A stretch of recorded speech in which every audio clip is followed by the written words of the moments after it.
بسم اللہ الرحمن الرحیم نحمدہ ونصلی علی رسولہ الکریم اما بعد السلام علیکم ورحمۃ اللہ وبرکاتہ۔ میری عزیز بہنوں، آج ہم جانیں گے عربی کے ویسے الفاظ جو عام بول چال میں کثرت سے بولے جاتے ہیں اور قرآن میں بھی بہت مرتبہ آئے ہیں، ان کے انگلش اور اردو معنوں کے ساتھ۔ نبی کریم صلی اللہ علیہ وسلم کی حدیث ہے کہ خیرکم من تعلم القرآن وعلمہ، کہ تم میں سب سے بہتر وہ ہے جو قرآن کو سیکھے اور سکھائے۔ اس لیے جو بھی ہمارے ناظرین کرام اس وقت ویڈیو دیکھ رہے ہیں وہ بہت ہی خوش نصیب ہیں، کیونکہ جس کو آقا نے بہتر کہہ دیا ہو تو اس سے بڑا خوش نصیب کون ہو سکتا ہے۔ تو چلیے آج کا سبق شروع کرتے ہیں۔ سب سے پہلے ہے امام۔ امام کا معنی ہوتا ہے فرنٹ، سامنے، اور اسی امام کو اگر امام پڑھیں گے الف کے زیر کے ساتھ تو اس کا معنی ہوتا ہے پیشوا، رہنما، یعنی ہم جس کو مسجد کا امام وغیرہ کہتے ہیں۔ تو سمجھ سکتے ہیں آپ کہ صرف زبر اور زیر کی تبدیلی سے کتنا بڑا معنی میں چینجنگ اور فرق آ رہا ہے۔ ہم نہ جانے کتنی غلطیاں ایسی دن بھر میں انجانے میں کر بیٹھتے ہیں، تو اس لیے قرآن کا درست پڑھنا، اس کے الفاظ کی درستگی ہمارے لیے نہایت ضروری ہے۔ تو امام کا مطلب ہوتا ہے سامنے اور امام کا مطلب ہوتا ہے پیشوا۔ لکھنے میں یہی ورڈ سیم آئیں گے، ٹھیک ہے۔ ورا، بیہائنڈ، پیچھے۔ اعلیٰ، ٹاپ، سب سے اچھا۔ اسفل، بلو، نیچے۔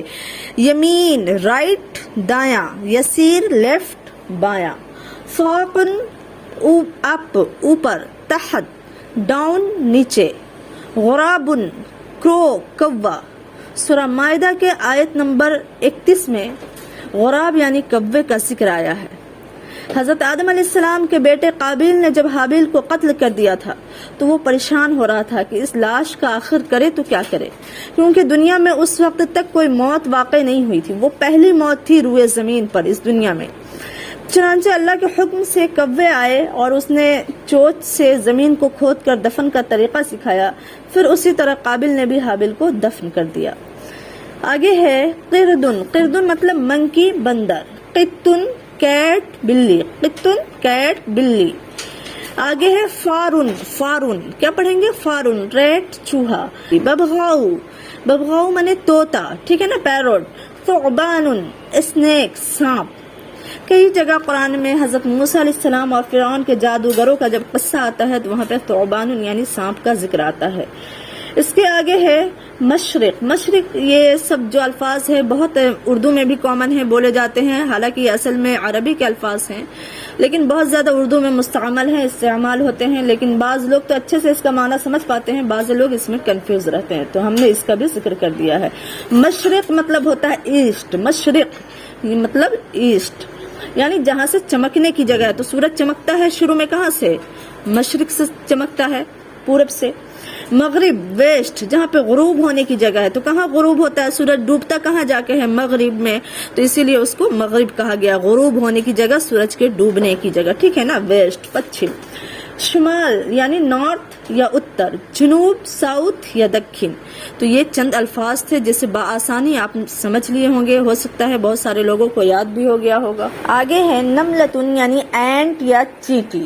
قرآن کے 19ویں اور 20ویں پارے میں سورۃ النمل ہے، جس کو سورہ سلیمان بھی کہا جاتا ہے، جس میں کہ سلیمان علیہ السلام اور ملکہ سبا کا ایک خوبصورت واقعہ مذکور ہے، اور اسی میں سلیمان علیہ السلام کسی جگہ سے گزر رہے تھے، کسی وادی سے گزر رہے تھے، تو ایک چونٹی نے اپنے تمام ساتھیوں کو یعنی دوسری چونٹیوں کو نصیحت کی کہ اے چونٹیوں، تم سب اپنی بل میں داخل ہو جاؤ، ورنہ سلیمان علیہ السلام اور اس کے لشکر تمہیں اپنے پیروں سے کچل دیں گے، روند دیں گے، اور اس کو اس کی خبر بھی نہ ہوگی۔ چنانچہ چینٹی کی یہ بات دوسروں کے لیے ہمدردی اور خیر خواہی تھی۔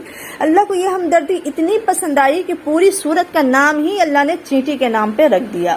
اس کے آگے ہے عنکبوت، اسپائڈر یعنی مکڑی۔ قرآن مجید کے 21ویں پارے میں 29ویں سورہ عنکبوت ہے، جس میں 59 آیات اور 7 رکوع ہیں۔ یہ مکی سورت میں شامل ہوتا ہے۔ اس سورت کے آیت نمبر 41 میں اور 57ویں آیت میں سورہ عنکبوت کی مشہور آیت ہے، جس میں اللہ نے ایک مثال دی ہے کہ کافروں کو بتوں پر اعتماد کرنا اور باطل معبودوں کی حقیقت ایسی ہے جیسے مکڑی اور اس کا گھر۔ جس طرح مکڑی اور اس کا گھر کمزور ہوتا ہے، جس کی کوئی حیثیت نہیں ہوتی ہے، ایک تنکے کی وجہ سے بھی وہ ٹوٹ جاتا ہے، اسی طرح ان کے باطل خداؤں کا حقیقت ہے، ان کے بت پرستوں کے معبودوں کا حقیقت ہے۔